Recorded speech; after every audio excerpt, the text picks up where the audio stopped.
Mga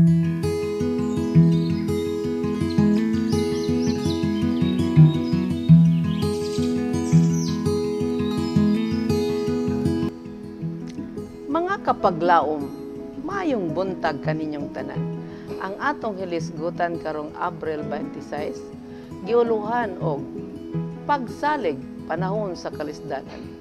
Ang atong teksto makita sa Habakuk 3:17-18. Nagaingon diri, kabisan ang kahoy higira, dili mo lambo. Ni may mga bunga diha sa mga balagon. Ang buhat sa olibo makawang, ug ang kaumahan dili mohatag sa makaon. Ang mga karnero pagalaglagon gikan sa mga turil, ug didto walay mga panon sa baka sulod sa mga kamalig. Bisan pa ni ana magamaya ako, diha kang Jehova, magamalipayon ako sa Dios sa akong kaluwasan. Mga kapaglaom, ang mga anak sa Dios mahimong magamaya sa tanang butang ug sa tanang panahon. Sa panahon nga moabot ang kagubot ug kalisdanan, ang pagsalig sa maalamon nga proteksyon sa Dios kita magamaya.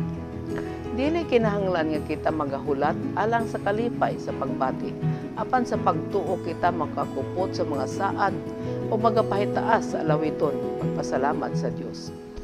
Ang lawak sa handumanan kinahanglan ibitay kauban sa mga sagrado nga mga hulagway nga nagapakita kang Hesus uban sa leksyon sa kamaturan. Kauban sa pagpadayag sa ang walay katanding katahom.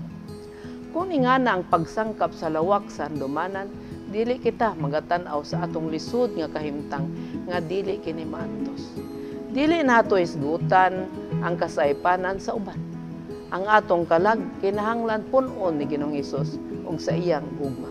Dili nato handumon nga atong diktahan ang Ginoo sa pamaagi sa iyang paggiya kanato. Atong higugmaon ng Dios una sa tanan ug ang atong mga silingan sama sa atong kaugalingon. Kung ang kalipay sa Dios anaa kanato, dili kita makahimo sa pagpagong niini. Kita mahigugma sa pagsugilon sa uban sa bahandi nga atong nakita.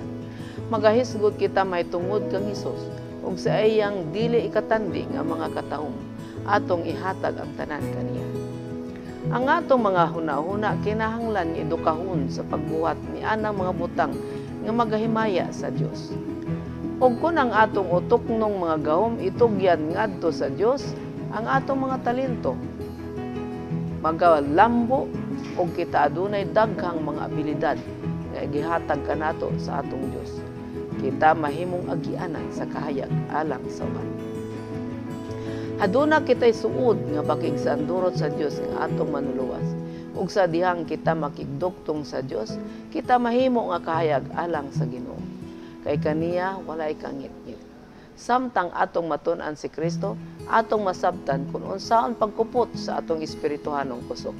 Kita magakaon sa pulong sa Dios ug kita adunay mabatunan nga bulahang kasinitian nga gilagway ni ining mga pulong sa apostol. Bisan tuod wala kamo makakita kaniya, kamo nagahigugma kaniya. Ug bisan pa nga karon dili kamo makakita kaniya, kamo nagasalig kaniya ug nagalipay sa labihan gayud ni anang dili kaasoy nga kalipay ug puno sa himaya. 1 Pedro 1:8. Kapaglaom, ang mga anak sa Dios magakalipay sa tanang mga butang ug sa tanang mga panahon. Kaya ang Dios nagauban kanila sa panahon nga moabot ang mga gubot ug kalisdanan.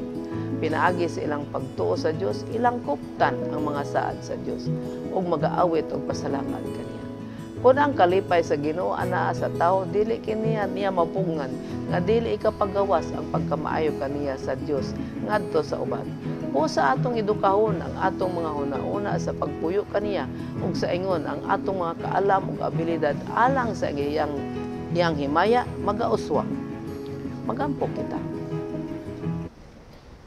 Diyos ug may gugmaon na nga namo nga man sa langit palihog dungagi ang among pagsalig sa imong mga saad labi na gayud sa panahon nga kami nagaantos sa kagubot ug kalisdanan. Salamat sa imong saad nga dili mo kami pasagdan ug dili ika mobiya kanamo sa among pagpigbisog sa among nga dili makita nga kaaway. Among gipangayo karon ang imong panabang sa pagsagubang sa among mga kalisdanan sa ngalan ni Hesus. Amen.